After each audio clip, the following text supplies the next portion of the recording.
Hello guys, I am Anurag Sharma and मैं आपका स्वागत करता हूँ ऑल कंपटीशन एकेडमी पे। और आज हम स्टार्ट करने जा रहे हैं अपनी एक पॉलिटी की सीरीज़ जो आपके हर एग्ज़ाम में आती है, चाहे वो एसएससी का एग्ज़ाम हो, चाहे ग्रुप डी का एग्ज़ाम हो, चाहे वो यूपीएससी तक का एग्ज़ाम हो। सब में इंडियन पॉलिटी का एक महत्वपूर्ण ही जो पार्ट होता है वो रोल प्ले करता है। तो यहाँ से हम उन एक्ट्स के बारे में जानेंगे जो कि पॉलिटी का भी भाग बनते हैं और हिस्ट्री का भी भाग बनते हैं। तो सबसे पहले इन एक्ट को स्टार्ट करने से पहले हम ये जानने की कोशिश करते हैं कि इन एक्ट्स की हमको ज़रूरत ही क्यों पड़ी थी। तो जैसा कि आप लोग जानते हैं बैटल ऑफ प्लासी के बारे में और बैटल ऑफ बक्सर के बारे में, जिसमें बैटल ऑफ बक्सर के थ्रू दीवानी राइट्स बंगाल, बिहार और उड़ीसा के ब्रिटिश ईस्ट इंडिया कंपनी को दे दिए गए थे। इसके बाद उन्होंने रेवेन्यू कलेक्शन का काम स्टार्ट किया था, लेकिन यहाँ पर कुछ इलीगल ट्रेड प्रैक्टिस होना स्टार्ट कर दिए गए। जो ईस्ट इंडिया कंपनी के सर्वेंट्स थे वो प्राइवेट ट्रेड करते थे।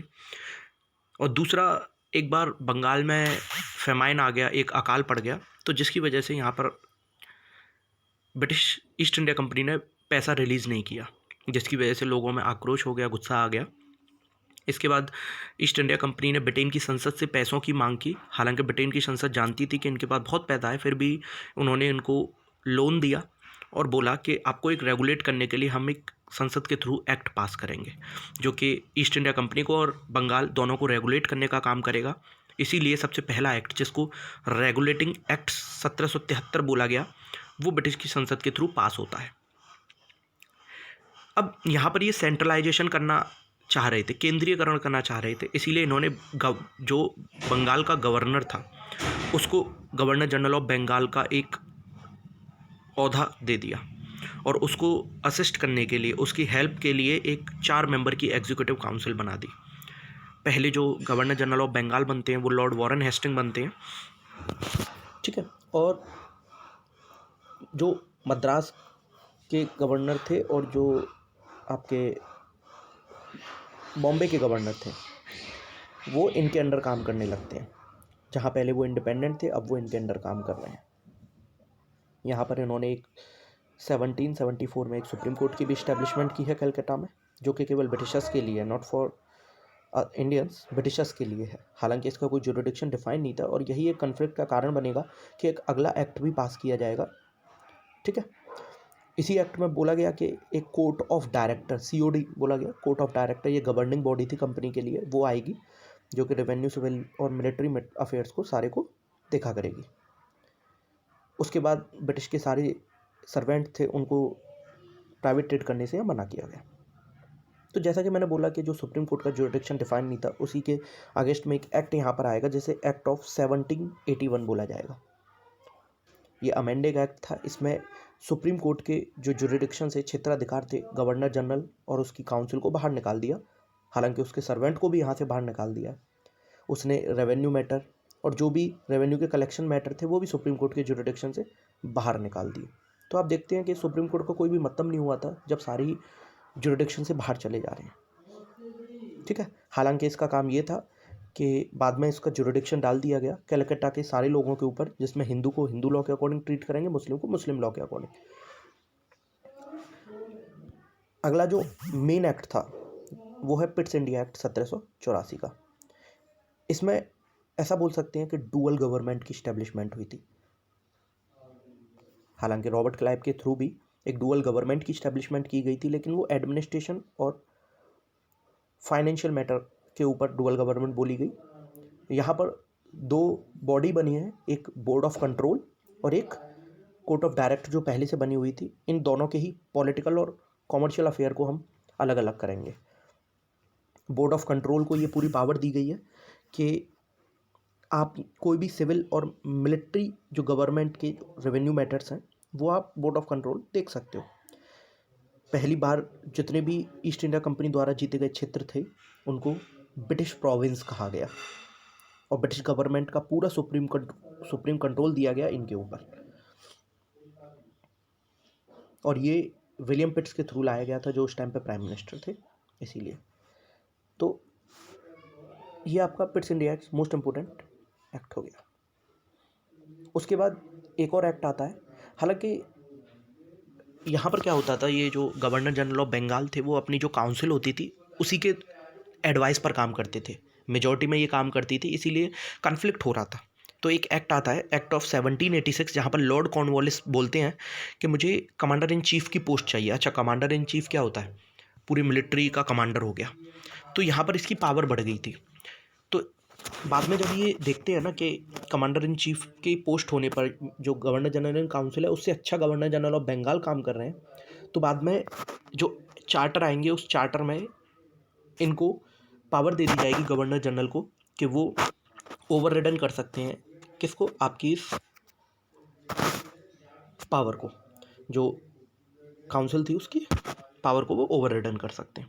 तो आप देखोगे चार्टर एक्ट आएगा, जो मोस्ट इंपॉर्टेंट चार्टर एक्ट होता है 1793 का, वो आ जाता है।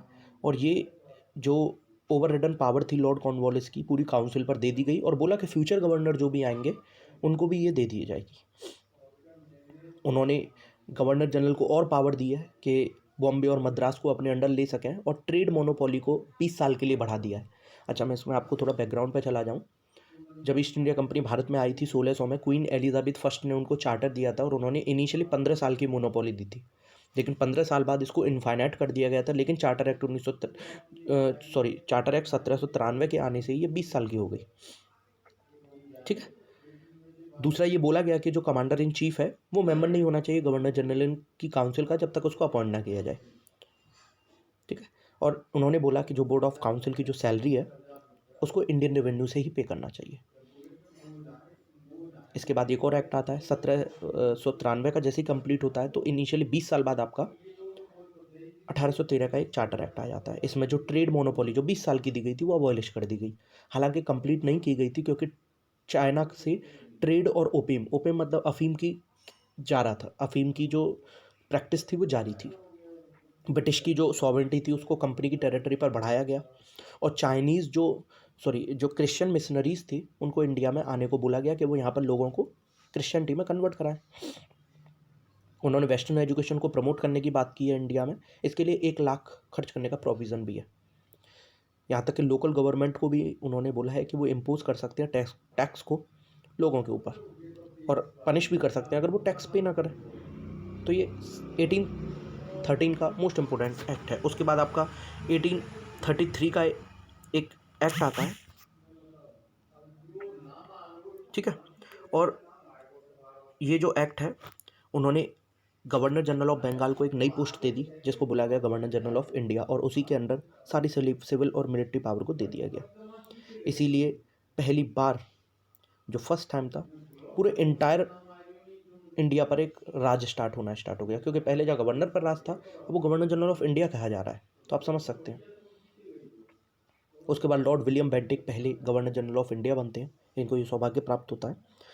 उसके बाद जो मद्रास और बॉम्बे की जितनी भी गवर्नर की पावर थी उनको छीन लिया जाता है, और सारी गवर्नर जनरल ऑफ इंडिया में वेस्ट कर दी जाती है। और अब बोला गया कि प्रीवियस जितने भी रेगुलेशन थे अब आगे आने वाले एक्ट कहे जाएंगे। तो आप जब देखोगे तो आपको India council act, government of India act के नाम से होंगे, बाकी ये सब पहले रेगुलेशन थे। इन्होंने पूरी जो ईस्ट इंडिया कंपनी थी उसको एक एज अ कॉमर्शियल बॉडी बना दिया, प्योरली एडमिनिस्ट्रेटिव बॉडी बन गई।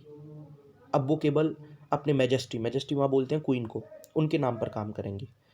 और 1833 के एक्ट में ही एक ट्राई किया गया कि इंडियन सिविल सर्विस, जैसे आज आप आईएएस बोलते हैं, उसको लाने की कोशिश की गई, लेकिन यहाँ पर कन्फ्लिक्ट हो गया कोर्ट ऑफ डायरेक्टर के थ्रू, जिससे वो नहीं आ पाया।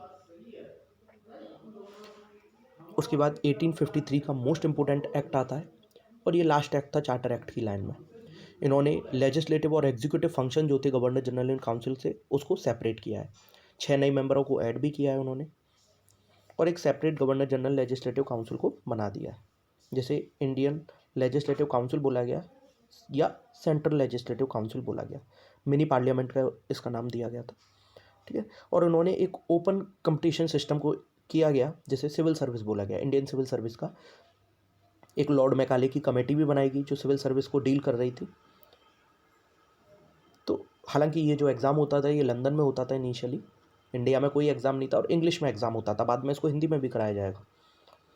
पहली बार एक लोकल रिप्रेजेंटेशन देने की बात हुई थी यहाँ पर, जो लेजिस्लेटिव काउंसिल थी ना उसमें लोकल रिप्रेजेंटेशन देने की बात हुई है, मद्रास, बॉम्बे, बिहार और आगरा से। तो ये आपको एक्ट सारे पता होने चाहिए। उसके बाद जैसे ही आपको पता है कि कन्फ्लिक्ट हो जाता है, 1857 में रिवॉल्ट हो जाता है, जैसे स्पॉय मिटनी भी बोला जाता है। 1857 की क्रांति हो जाती है, जिसके बाद ईस्ट इंडिया कंपनी को अबॉलिश कर दिया जाता है और आपके नए एक्ट आएंगे। इन नए एक्ट को हम अगली वीडियो में देखेंगे। तब तक अपना ख्याल रखें, अच्छे से पढ़ाई करें।